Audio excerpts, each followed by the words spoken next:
Los ecuatorianos, o al menos quienes hemos podido resistir la avalancha propagandística del gobierno, sabíamos que en estos 8 años, por el gasto excesivo, irresponsable, politiquero del gobierno, el Ecuador había desperdiciado una oportunidad maravillosa para lograr una bonanza económica estable y duradera.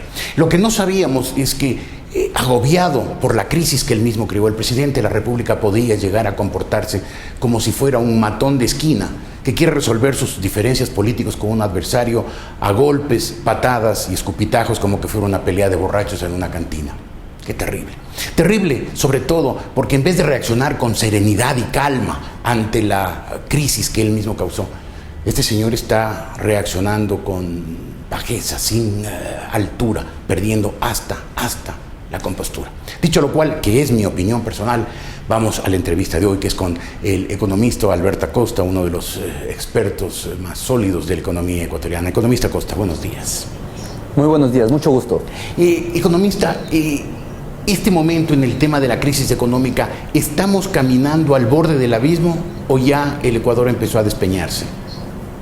Bueno, vemos que estamos frente a un escenario muy complicado. Se gobernó pensando que la bonanza iba a ser indefinida, que los ingresos de petroleros iban a fluir como habían fluido hasta ahora, y nos olvidamos que después de las bonanzas siempre vienen los ciclos de contracción, que es lo que debe esperarse y para lo que hay que estar preparándose durante toda la bonanza. Entonces se aplicó un modelo de mucho gasto público, de participación del Estado cada vez mayor en más actividades, un Estado que siguió creciendo, siguió engordando, siguió asumiendo más responsabilidades, porque inclusive la Constitución así lo manda, es una Constitución concebida en la bonanza, en la cual reserva para el Estado los principales sectores de la economía, lo que llama los sectores estratégicos, y le da cada vez más atribuciones. Y vemos que ahora, ya que los ingresos petroleros no nos acompañan, comenzamos a ver los problemas de este modelo, un modelo que no es sostenible para las épocas de escasez, que no es apto para sacarnos de la escasez y para ayudarnos a navegar en estas aguas mucho más turbulentas que estamos viviendo en la actualidad. Pero ¿en qué medida esta crisis es causada por eso, por lo que usted dice, las deficiencias estructurales del modelo chavista-correísta? ¿Y en qué medida es más bien causada por la revalorización del dólar, por la caída del precio del petróleo, entre otros factores exógenos? Bueno, choques externos existen siempre y los van a seguir existiendo. Son factores que nosotros no controlamos, como es el precio del petróleo o inclusive el mismo precio del dólar. No están bajo nuestro control y pueden eventualmente suceder como ha sucedido ahora, que eso afecta a la economía ecuatoriana. Y es por eso que la administración pública no puede esperar a que esto suceda para después lamentar y decir, es que eso no estaba en nuestro control, es una lástima, vean lo que sucede, vean lo que pasa en otros países. Eso no es lo correcto. Lo correcto es aplicar en la administración pública. Lo que uno debe hacer es prepararse para esos eventos, prepararse para cuando en la bonanza uno se prepara ahorrando, reservando recursos para tenerlos disponibles cuando no hay dinero. Es igual que un padre de familia que tiene que ir ahorrando todo el tiempo por si acaso, por ejemplo, una enfermedad, una operación, no pueda trabajar, tiene que igualmente seguir proveyendo a toda su familia. No puede decir, qué lástima, era algo que yo no controlaba, una enfermedad no estaba bajo mi control.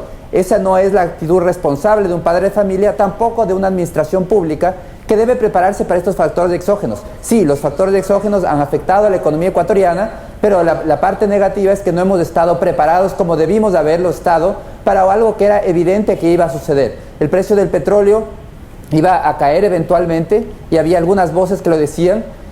Tenemos que el dólar también ha tenido fluctuaciones en su valor y entonces vemos que la bonanza no podía ser indefinida como no ha sido ninguna bonanza en el pasado. Ya lo vivimos los años 70, una década de una bonanza extraordinaria que tuvimos que después pagarla con ajustes durante varias décadas, las décadas que después se llamaron perdidas. Ahora parece que estamos repitiendo la historia, habiendo vivido la bonanza más allá de lo que debíamos. Y ahora entramos en las etapas complicadas en que toca comenzar a pasar el sombrero y a pasar factura a la población para tratar de sostener este Estado que ya nos quedó demasiado grande. Lo que usted me está diciendo, economista, le pregunto, es que así como después de los años 70, de la bonanza de los 70, cuando empezó el Ecuador a exportar petróleo, tuvieron que hacerse ajustes duros de la economía, lo que nos están anticipando usted es que ahora habrá que hacer ajustes duros también de la economía por el mal manejo de estos años. El ajuste es inevitable. Hemos crecido demasiado el tamaño del Estado en estos años, llegó a crecer, a representar el 44% del PIB. ese es de los más grandes de las Américas, no solo de América del Sur, de las Américas, es el tamaño del estado más grande, entre los más grandes. Y entonces vemos cómo ahora que ya los ingresos petroleros no nos acompañan, ya no hay recursos para financiar ese gasto. Entonces, ¿cuáles son las opciones que el gobierno ya les está asumiendo? Tiene 3 opciones. La primera es más endeudamiento, pero vemos que hay muchos limitantes. Si bien el gobierno este año ha tratado de acudir a China y que China le dé 4.000 millones que le había ofrecido, no se han desembolsado esos 4.000 millones y finalmente ha tenido que recurrir a endeudamiento de corto plazo. Las preventas petroleras, que son financiamientos de muy corto plazo. El mercado internacional de capitales con tasas muy elevadas, una colocación hicimos de 750 millones de dólares al 10,5%, cuando Colombia, en una colocación a 30 años plazo, la nuestra fue a 5 años, la colocó alrededor del 5 y 6%. Entonces vemos como ya las opciones de endeudamiento son menores. La segunda línea de acción del gobierno ha sido incrementar ingresos. Entonces empezamos el año con una reforma tributaria, la ya que se llamó de incentivos a la producción, que en realidad era un paquete tributario. Después la moratoria tributaria, la concesión del espectro 4G para las telefónicas. Todas esas son maneras de recaudar más ingresos. Actualmente ya se está hablando de la eliminación del subsidio del diésel industrial. Todas son maneras de cómo sacar más dinero. Y la última opción, que es inevitable, aunque al gobierno no le guste, es comenzar a recortar esos gastos excesivos, porque ya no podemos sostener ese tamaño del Estado. Y el ajuste lo vamos a sentir la población. El ajuste no puede pasar desapercibido como se está intentando. Es un ajuste que ya se está viendo a nivel también del empleo, un deterioro en el mercado laboral, y se va a sentir a nivel de los hogares ecuatorianos. Usted dice, ya estamos empezando a sentir esos efectos, por ejemplo, en los despidos. ¿Este momento la crisis recién está empezando o ya estamos en el centro, en el núcleo de la crisis económica? No, yo creo que estamos empezando. Esto de aquí vemos que el que se recuperen los precios del petróleo no es el escenario más probable. Lo más probable es que tengamos este nivel de precios de petróleo por un buen tiempo. Y este año, el 2015, el gobierno logró todavía un nivel de endeudamiento bastante interesante. Estamos hablando de alrededor de 5.600 millones de dólares que se lograron sobre todo a inicios de año y que no va a poder repetir el próximo año. Ya la opción de tener esos niveles de endeudamiento ya no son posibles y ese endeudamiento nos va a permitir de cierta manera pasar este año, pero nos vamos a enfrentar a un 2016 con unas necesidades de gasto enormes, un financiamiento cada vez más difícil de conseguir. El riesgo país está alrededor de los 1.400 puntos, es decir, si vamos al mercado de capitales en este momento, nos cobrarían tasas de alrededor del 16-17%. Es decir, prácticamente el mercado de capitales está cerrado para el Ecuador. Entonces la opción que le queda al gobierno es seguir reduciendo gastos, seguir, como lo quiere llamar, optimización, que no es otra cosa más que seguir haciendo ajustes y despidos a nivel del sector público y comenzar la fase inversa de todo lo que hizo en estos años. Un Estado en retirada. Eso es lo que vamos a vivir ahora. Y ese Estado en retirada implica costos porque, claro, implican menos empleos, implica menos actividad. Recordemos que ese Estado en la época de bonanza gastó mucho, contrató muchos servicios, toda la obra de infraestructura y todo el gasto público requirió de servicios que los daban privados y que también representaba al final más de ingreso para las familias. Ahora vamos a ver la etapa contraria, un Estado que ya no contrata y que en realidad está buscando maneras de sustituir esa inversión pública, pero que no es nada fácil de hacer cuando la situación cuando ya se está viviendo una época de ajuste. Ahora, usted plantea la crisis en los términos macroeconómicos, en términos microeconómicos, en la economía familiar. Esta crisis, ¿cómo se sentirá? ¿Cómo se sentirá la crisis que usted dice que empezará con el comienzo del año 16? Bueno, el principal factor para incidir es el tema del empleo. Vemos un deterioro y ese deterioro en el mercado laboral va a continuar. Usted anticipa despidos en el sector público y el privado. Una pérdida de empleos adecuados, empleos que a lo que antes se llamaba empleo formal. Entonces vemos que ya estamos 3 trimestres consecutivos que los empleos formales disminuyen, los empleos adecuados que se llaman ahora, y eso implica que la población tiene que comenzar a buscar otras actividades en las cuales no va a tener el mismo rendimiento, no va a tener los mismos ingresos para tratar de llevar el pan a su casa. Entonces por ahí empieza un primer canal de afectación. Otro canal de afectación va a ser definitivamente por el lado comercial. Tenemos que las restricciones que está tomando el gobierno para tratar de frenar las importaciones están afectando también los precios, han afectado los precios internos. Entonces vemos cómo el país es un país caro y esto se suma a un dólar fuerte que ha hecho que los precios internos suban aún más. Entonces vemos cómo en el país tenemos que pagar más por los mismos productos que en Colombia o en Perú pagan muchísimo menos. Somos un país caro y esa es una manera también de reflejarse esta crisis en la población. Esta época de recesión se va a reflejar también a través de mayores costos en la producción que tenemos. En este momento tenemos unos costos de producción muy elevados. Ahora, este esfuerzo del gobierno, al menos en palabras, de acercarse al sector privado, después de haber atacado a los empresarios durante 8 años y más, ahora habla de alianzas público-privadas, ¿todavía esta propuesta es oportuna o ya en el sector privado hay mucha desconfianza hacia el gobierno como para que puedan invertir caudalosamente? Yo creo que es una iniciativa aislada. Y digo que es aislada inclusive porque vemos que el 9 de octubre el presidente estuvo en Guayaquil hablando en contra de los empresarios, insiste en las reformas a la ley de herencias y el impuesto a la plusvalía, sigue con su discurso de barricada. Vemos ahora que con la eliminación del subsidio al diésel y para uso industrial, dice esto de aquí es porque ustedes lo pidieron, yo les voy a quitar el subsidio a los más ricos, no a los pobres sino a los más ricos. Entonces continúa con el mismo discurso de desafiar al sector privado. Y eso de ahí es algo que no crea confianza. Esa iniciativa de la ley de alianzas público-privadas tiene algunos temas interesantes. El primero es crear algunas exenciones al impuesto a la salida de divisas. El impuesto a la salida de divisas es una de las principales trabas para el ingreso de dólares a la economía ecuatoriana y yo creo que es de lo que más daño ha hecho al país. Es ese impuesto que impide que ingresen dólares. Eso es algo interesante. Hay ciertos atractivos tributarios. Pero por otro lado se mantiene, por ejemplo, el tema de la disputa en caso de arbitrajes, que no se aceptan arbitrajes internacionales para disputas tributarias. Entonces no se está generando confianza a través de esta iniciativa y sobre todo es una iniciativa muy aislada, no es una política de gobierno. Entonces en este momento, después de casi 9 años de gobierno, decir ahora somos un gobierno amigo de los empresarios, y yo creo que el discurso no es suficiente, se debe demostrar con hechos y los hechos demuestran en estos 9 años que no es así. Entonces que le considero muy difícil que esta iniciativa logre su objetivo, que es en realidad sustituir esa inversión pública por inversión privada. Entonces, ¿usted no ve posibilidades de que el gobierno logre a estas alturas atajar la crisis que él mismo creó? Es muy complicado porque no tiene ese respaldo desde el sector privado. Ese sector privado debe haber sido llamado en la época de bonanza también. Un Estado que si bien tenía los recursos debía haberse reservado esos recursos para estas épocas, para las épocas en cuando le faltan los recursos, y decirle al sector privado, y le invito a que por favor invierta en proyectos de infraestructura, en proyectos que hubiese podido yo realizar solo, pero como yo creo en la participación privada, les invito a que ustedes también participen. Eso se debe haber hecho y eso hubiese tenido mucho más impacto en la actualidad. En este momento ya esta medida yo creo que va a ser repetimos lo del Código de la Producción, un conjunto de muy lindas iniciativas, pero muy pocos resultados. Y quisiera que usted, que está tan cerca de las cifras económicas, nos diera algunos datos, porque se comenta, por ejemplo, que en este momento en el sector alimentos ya hay una contracción de la demanda del 8%, o sea que ya ha disminuido la venta de productos alimenticios en 8%, que el sector vestuario está por cerca de los 20 puntos de contracción de las ventas y que hay retiro de depósitos del sistema bancario que está empezando a ser caudaloso. ¿Puede darnos unas cifras, economista Costa? Definitivamente. Vemos que la economía primero se ha contraído 2 trimestres consecutivos, que son las cifras que ya tenemos. La perspectiva oficial es que la economía este año crezca 0,4%.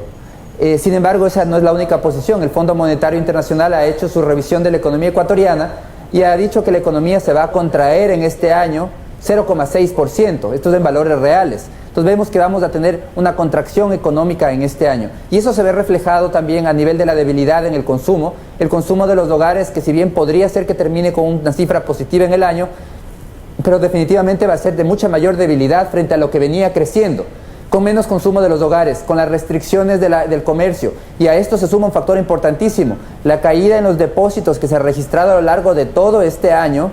Se va a ver reflejado en una menor colocación de crédito. El crédito desde la banca privada se ha restringido, hay menos opciones de financiamiento y entonces vemos cómo el menor crédito implica también menor nivel de actividad económica. Entonces todos estos factores están influyendo ya a nivel de ciertos sectores y esto es lo que se va a ver reflejado probablemente en un año más bien de contracción. Pues ya podemos decir que estamos en recesión, 2 trimestres consecutivos son una recesión y en este momento ya se vieron en el Ecuador 2 trimestres consecutivos de crecimiento o de contracción. Yo sé que es un tema delicado y que en épocas de gobiernos autoritarios y represivos puede ser peligroso hablar de esos temas, pero quiero preguntarle en todo caso, la disminución de los depósitos del público en los bancos, ¿está llegando a niveles peligrosos? No, los bancos siguen siendo sólidos. Lo que sí no es conveniente que los depósitos caigan, porque los bancos no pueden seguir prestando. La reacción natural de los bancos ha sido reducir su ritmo de colocación de crédito. De esa manera garantizan la estabilidad y la solidez del sistema, que como digo es un sistema sólido, pero es un sistema que no puede seguir prestando más. Con menos préstamos la economía tampoco puede crecer más. Entonces el costo que va a tener en la economía es a nivel de menor actividad económica. No tanto de afectación real en los bancos de que puedan tener algún problema, porque la manera de solucionarlo es cerrando la llave del crédito. De esa manera se compensa la caída en los depósitos. Pero a nivel económico definitivamente eso no es conveniente. En una economía dolarizada como la nuestra, todas las mira y todo el enfoque debería estar hacia traer más dólares. Traer más dólares, primero que los bancos, por ejemplo, puedan traer más dólares, que los inversionistas privados traigan más dólares, que se exporte más para poder de esa manera también recibir más dólares, que haya mayor inversión nacional y extranjera con capitales que están en el exterior. Pero todo eso requiere una política primero de generación de confianza y por otro lado de eliminar esas trabas que tenemos al ingreso de dólares, como es el impuesto a la salida de divisas, que esa es la principal traba para que ingresen dólares a una economía como la nuestra. Una curiosidad, economista, ¿dónde se han ido esos cientos, entiendo que llama miles de millones de dólares que han salido del sistema bancario? ¿Están en el Colchón Bank? ¿Se han ido a consumos suntuarios, a lo que sea, a viajes, a autos? ¿O dónde está esa plata? Bueno, es algo interesante en las cifras, se puede analizar que si bien los depósitos han caído durante estos meses de manera persistente, ese dinero en su mayoría no ha salido del país, es dinero que todavía está en el país. La gente ha preferido mantener su dinero en efectivo, mucho de eso puede ser el Colchón Bank, pero no son transferencias que se han ido del país en su mayoría. Esto de aquí en realidad refleja una preferencia por liquidez. Y yo creo que ha habido mucho daño también y mucha afectación malintencionada de rumores con objetivos políticos que han hecho daño a la banca, que una banca estando sólida como lo está, la población prefiera tener dinero en efectivo cuando no hay razones para hacerlo más allá de estos rumores malintencionados. Yo creo que en este momento el gobierno lo que tiene que buscar y el objetivo central debería enfocarse en cómo crear confianza. Se necesita confianza a nivel de los depositantes para que devuelvan y regresen esos depósitos al sistema bancario, para que pueda seguir prestando más. Se necesita confianza para que los inversionistas que tienen sus capitales en el exterior los traigan e inviertan en el país. Se necesita confianza a todo nivel en la economía. Y eso no se logra con una política de confrontación y lamentablemente nos acercamos peligrosamente a las elecciones, un periodo electoral que es la mejor manera de destruir la confianza. Entonces vemos como una crisis, la salida de esta crisis se lograría vía generación de confianza, vía proyectos consensuados entre sector público y sector privado. Vemos como hay algunos factores que nos van a complicar esta salida, como es por ejemplo el periodo electoral que ya está por empezar. Es decir, usted ve poco probable que el gobierno, después de 9 años de una actitud agresiva y ofensiva, logre rescatar la confianza como para que la gente trabaje normalmente y la economía salga de la crisis que el gobierno está causando. El gobierno ha demostrado que no sabe cómo impulsar y cómo generar confianza en el sector privado. Y en estos 9 años el sector privado ha ganado mucho dinero, ha hecho muy buenos negocios, pero ha sido el reflejo de la cantidad de recursos que ingresaron a la economía. Estamos saliendo de una bonanza que trajo miles de millones de dólares a la economía ecuatoriana y que permitió que se puedan hacer buenos negocios, en todo el sentido correcto de la palabra. Pero vemos que ahora que los dólares ya no están en la economía, que ya estamos recibiendo cada vez menos ingresos de dólares, el gobierno no sabe cómo generar esa confianza. Y esos discursos que van en un discurso se habla en contra del empresariado y en el siguiente se dice te mando una ley para beneficiarte. Esas ambivalencias son las que no generan confianza. La confianza es muy fácil de destruir, se destruye con un simple discurso. Construirla toma años de una práctica que demuestre que sí se quiere más inversión privada. Y yo creo que a estas alturas es muy difícil que el gobierno logre transformar una práctica de 9 años, querer transformarla en una práctica distinta y decir ahora sí que vengan los empresarios. Yo creo que es algo que no va a suceder. Muy bien, economista, vamos a hacer un corte. Le pido 2 minutos, un poco menos incluso de paciencia, volveremos para hablar con usted de más temas de la economía ecuatoriana, que como nos acaba de decir el economista Alberto Acosta, está empezando a sentir los efectos de una crisis que el próximo año, y ya faltan solamente 2 meses, será más honda. Las noticias de último minuto, en vivo, en el instante mismo que están ocurriendo. Por larepublica.es.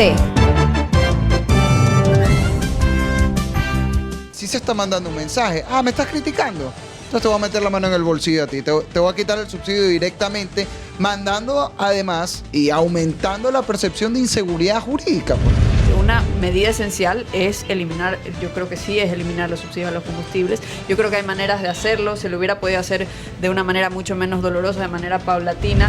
Esto es una mala señal porque lo que están diciendo es que cuando hay un problema, ¿verdad?, van a cortar por el lado más fácil, que es atacar al sector empresarial. El gobierno está admitiendo en este momento una realidad que los analistas estaban señalando ya hace meses.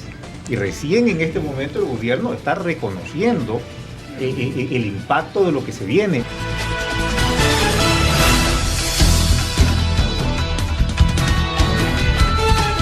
Seguimos la conversación con el economista Alberto Acosta Burneo, un especialista en temas de la macroeconomía y que hasta este momento en los estudios de la República.es en Guayaquil. Economista, el gobierno del presidente Correa, después de haber tenido una política muy agresiva contra los organismos internacionales de crédito, particularmente contra el Banco Mundial y el Fondo Monetario Internacional, hoy está yendo al Fondo Monetario Internacional, le está lanzando piropos, le está mandando chocolates y flores para ver si el Fondo Monetario viene al rescate de la economía ecuatoriana. ¿Ocurrirá primero y será suficiente después? Bueno, vemos que el gobierno ha cambiado su discurso en relación a los organismos multilaterales. En 2007 se expulsó al representante del Banco Mundial, se lo declaró persona no grata. Después vemos cómo hace 2 años el Ecuador aceptó que nuevamente venga el Fondo Monetario Internacional, y en esa ocasión fue vía Skype, se hicieron reuniones, una revisión de la economía ecuatoriana, y se revisó la economía conforme al capítulo 4 del Fondo Monetario Internacional. Este año es el segundo año que hace una revisión de la economía ecuatoriana el Fondo Monetario Internacional, y a esta segunda revisión ya la hizo presencial. Vinieron al Ecuador, a Quito, Guayaquil, a conversar con distintos analistas y personas que conocen del tema. Y vemos que ahora el gobierno probablemente sí busque recurrir al Fondo Monetario Internacional, primero porque es una opción barata. Los créditos en el Fondo Monetario Internacional tendrán tasas probablemente del 3-4%, y cuando en el mercado internacional de capitales, que sería la alternativa, el Ecuador tendría que pagar alrededor del 17%. Entonces vemos que las opciones de financiamiento del país son cada vez más reducidas.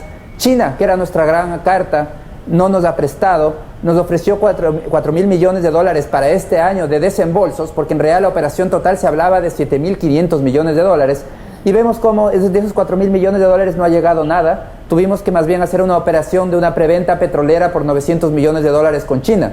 Se hizo otra preventa petrolera de 500 millones con Tailandia. Entonces vemos cómo cada vez las opciones de financiamiento del país son menores, y entonces la opción del Fondo Monetario es una opción que cada vez se vuelve más atractiva.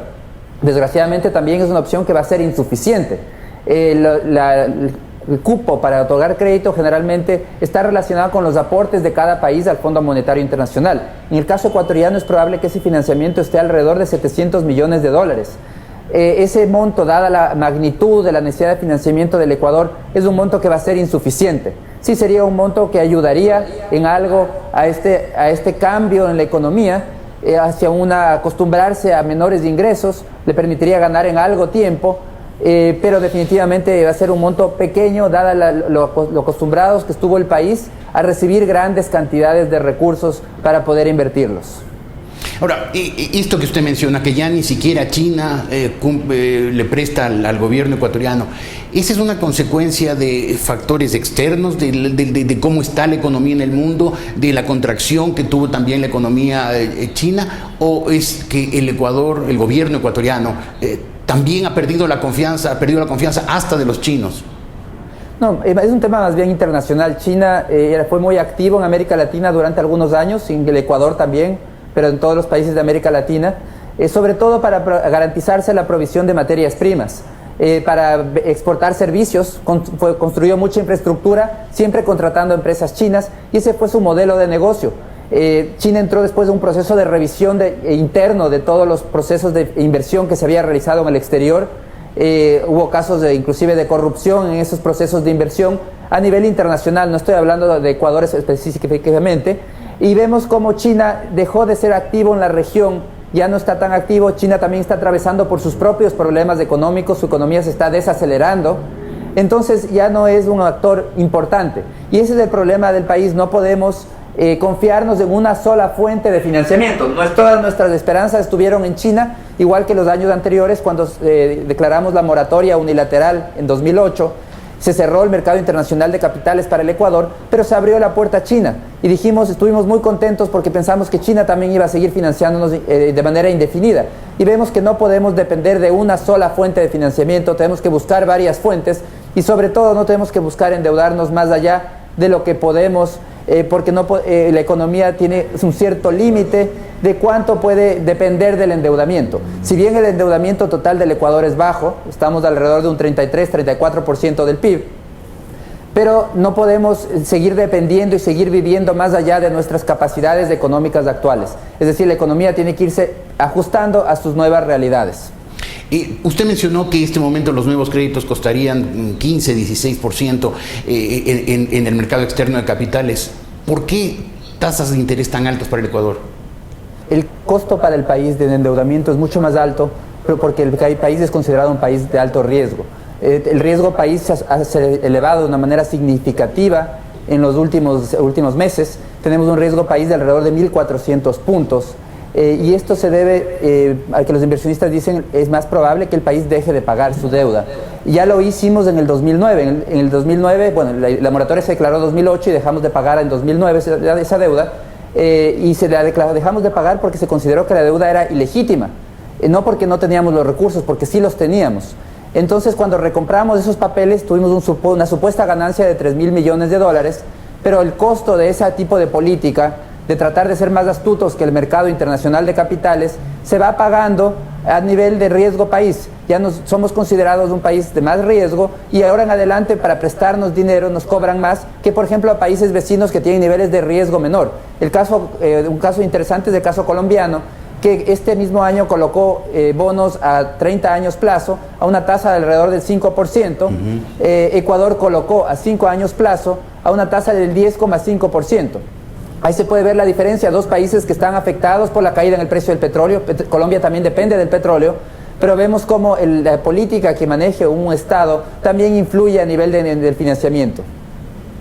Y, recapitulando sus respuestas, mi pregunta sería: ¿el gobierno tendría que reducir hoy drásticamente el tamaño del Estado, disminuir por lo tanto el gasto público sobre la cual ha basado su popularidad política estos años, y tendría que crear verdadera confianza entre los empresarios para lograr inversiones nacionales y extranjeras que le den fuerza a la economía? Esa sería la situación. Ahora, si esa es la situación, ¿es eso todavía posible? ¿Usted cree que en la mentalidad del gobierno y nuestros gobernantes hay la posibilidad de reducir el Estado, de sacrificarlo, el éxito político que significa gastar en abundancia, derrachadoramente, y los empresarios todavía le creerán que hay sinceridad en esa apertura? Yo creo que es bastante complicado si durante 9 años se ha repetido un discurso que inclusive está plasmado en la misma Constitución, una Constitución hecha para la bonanza, una Constitución hecha para repartir beneficios. ¿Cómo ahora se puede decir lo contrario? Ahora lo que necesitamos es un enfoque, un cambio, un giro totalmente de timón hacia poner otras prioridades. La prioridad tiene que ser generar riqueza. ¿Cómo generamos riqueza? ¿Cómo administrar la escasez?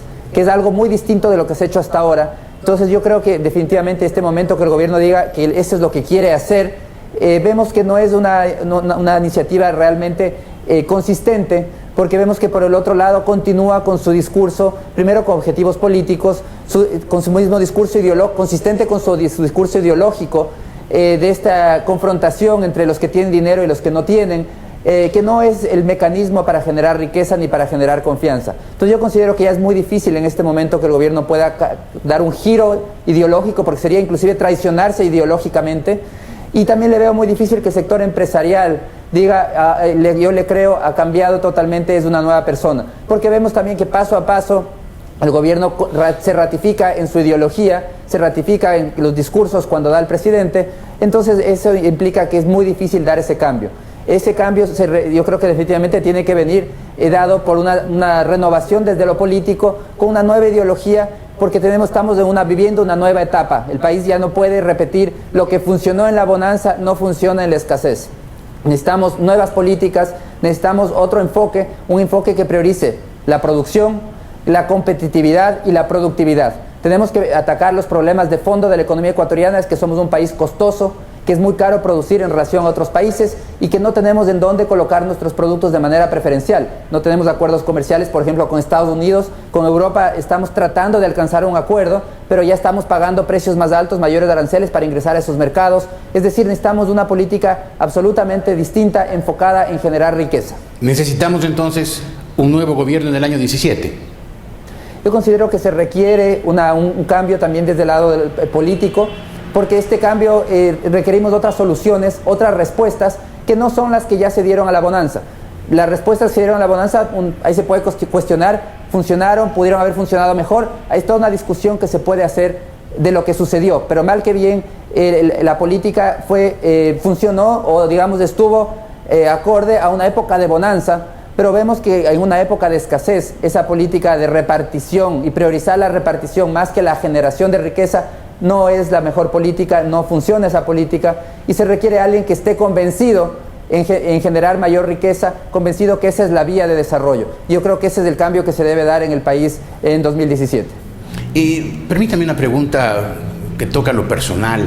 ¿Cómo un economista liberal, moderno como usted, puede ser hijo de un economista tan socialista de los años 60 como su padre, el economista Alberto Acosta?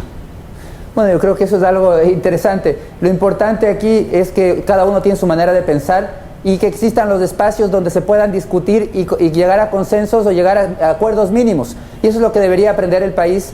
Yo creo que uno de los principales déficits del país es el de institucionalidad.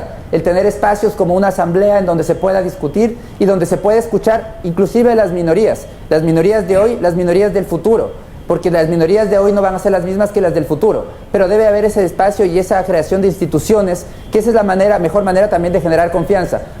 Un Estado en donde exista división de poderes, donde exista pesos y contrapesos, y donde haya espacio para las voces contrarias, donde todos puedan ser considerados, a pesar de que no hayan ganado una elección o a pesar de que tengan pocos votos. Pero todos de alguna manera tienen que llegar a ese consenso mínimo, que es algo que nos falta mucho por desarrollar en el Ecuador. Muchas gracias, economista Acosta, y me quedo con esta última respuesta, esto que usted dice. Lo importante es que se mantenga el diálogo, que se respeten las opiniones ajenas, que se busquen acuerdos mínimos, de manera que la sociedad no se vuelva una sociedad confrontada, enfrentada, agria, sino se vuelva una sociedad de consensos, que es la esencia misma de la democracia. Esto que usted me dice de su relación con su padre creo que es comprensible, es aplicable a todo el país. A los adversarios hay que hablar con ellos, hay que discutir con ellos, hay que llegar a soluciones conjuntas y no retarlos como ha hecho Rafael Correa a golpes, patadas y escupitajos en pelea de cantina. Ojalá el Ecuador aprenda de estas lecciones que pueden dar quienes, como el economista Acosta y su padre, tienen discrepancias y sin embargo pueden conversar civilizadamente. Economista Alberto Acosta, muchas gracias por haber estado hoy aquí en laRepública.es. Muchísimas gracias, siempre es un gusto. Para nosotros el gusto, y gracias a ustedes por su atención siempre a laRepública.es.